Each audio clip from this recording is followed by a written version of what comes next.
at some point, Black Americans and white Americans need to realize something.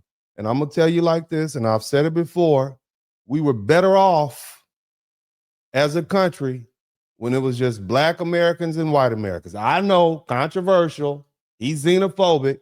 No, I'm not.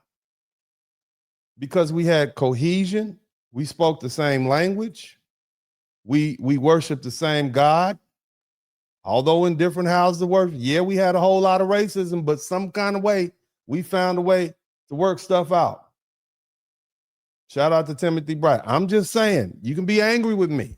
This is my opinion. Okay, in my opinion, we had a lot. We fought wars together. We played sports together. We lived together. Yeah, we were segregated, but you know what?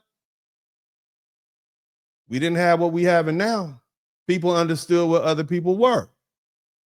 You understood your boundaries. I'm just saying, when we had 91% white, 9% Black, because see, here's the thing. We always talk about the 13% or 14% Black population. 25% of those people are recent immigrants and first and second generation immigrants. So even the 25% of the Black population are African and Caribbean.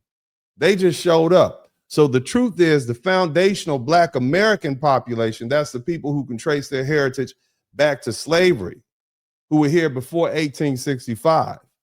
That's still 9%. I want you to keep that in mind. That's still 9%, more or less. And we were better off because the country cannot exist if you have all these. Look, man, look. I'm all for the culturalism. Cool. I like, that's great. But enough, sometimes too much is just too much.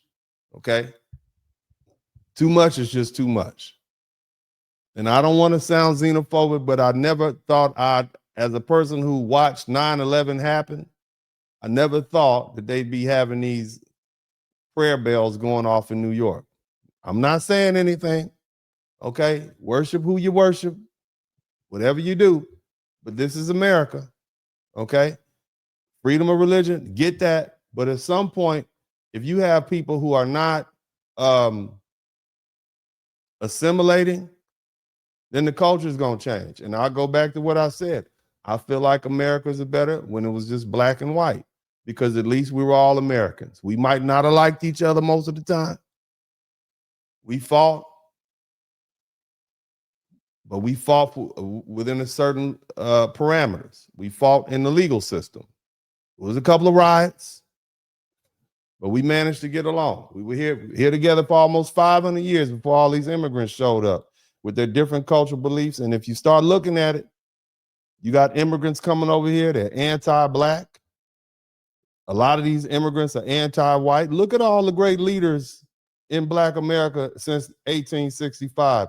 Look at look at the ones who have the most firebrand style. A lot of them are immigrants, and a lot of them were influenced by immigrants. Black Americans have always been patriotic. We've always been service-oriented. It has never been a situation where Black Americans weren't patriotic. Yeah, we get it, racism. But what most Black folk who are raised in this country realize is that Black America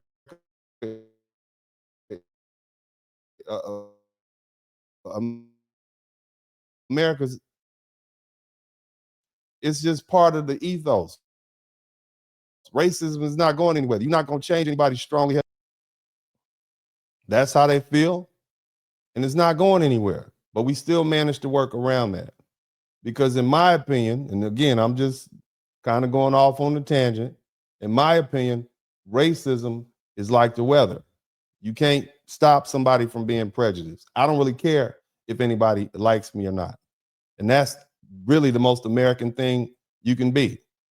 Somebody who doesn't care. As long as your rights don't interfere with mine, you live where you want to live. We live our own lives separate. We come together when we need to get something done, and that's it.